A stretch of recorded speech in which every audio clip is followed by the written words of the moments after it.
Interesting stuff coming up for you today, but we begin this hour with what Lana just referenced there, some encouraging signs and positive news for the U.S. economy. The nation's gross domestic product exceeded expectations at the end of last year.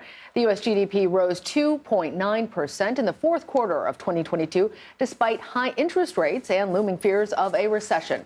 Additionally, the Labor Department is reporting 186,000 Americans filed new jobless claims last week. That's actually down 6,000 first-time claims from the previous week. All good indications. Yeah, seeing a lot of green there. Let's bring in CBS News senior White House and political correspondent Ed O'Keefe at the White House for us. And Ed, you've looked through some of these numbers. Welcome to you. How is President Biden responding to today's economic indicators? And I would guess, how is he trying to take credit? Yeah, well, it's more about that, Errol and Lana. Good to see you. He's set to give his first big economic policy speech of the year later this afternoon across the river in Virginia, where he's expected to spend time focusing on the legislation that's been passed in the last 2 years that the White House would argue is helping maintain those pretty solid GDP growth numbers.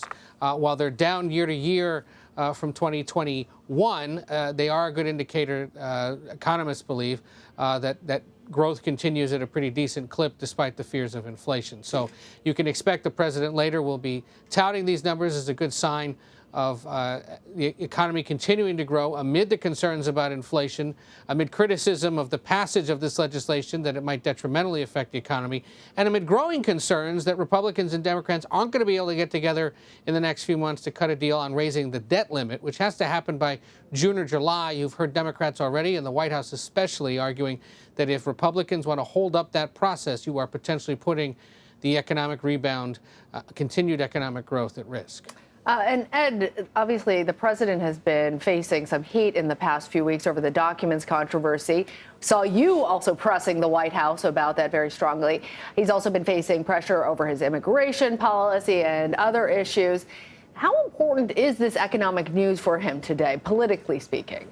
It's issue number one, Lana, and it's part of the reason why you're going to continue to see him in the coming days make these kinds of appearances, make these kinds of speeches focused on ensuring that the economy is in good shape, continues to grow, and isn't affected by unforeseen circumstances or political fights like the one that may ensue with Republicans over the debt limit. He's making stops next week, for example, in Baltimore and New York to tout the plans to repair or replace aging infrastructure in those cities. Good examples of the bipartisan infrastructure bill being put in place.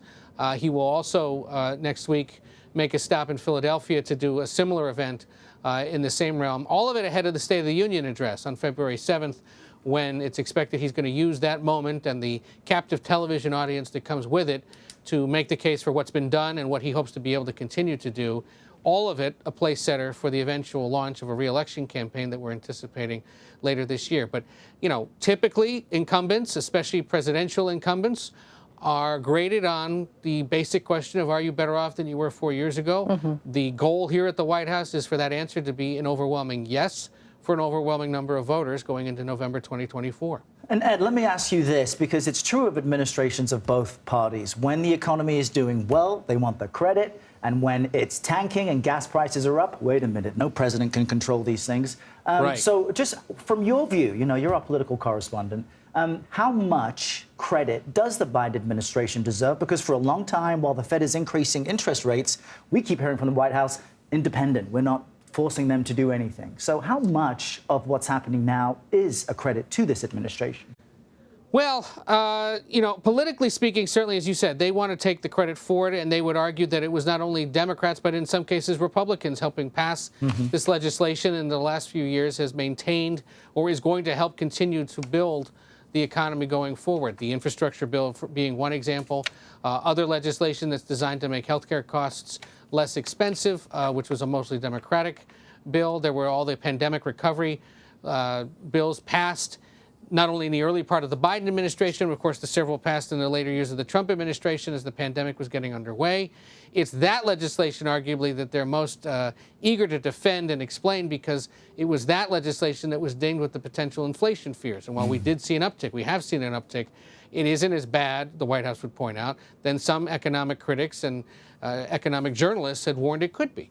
So expect that they will continue to focus on that and the fact that Positive growth, no matter how big the number, is a good sign at this point and in any other month ahead of the 2024 election, when they intend to make this a big part of the re-election campaign. Yeah, and we're all welcoming these positive signs. Either way, Ed O'Keefe, great to have you with us. Thanks very Ed. much. Take care.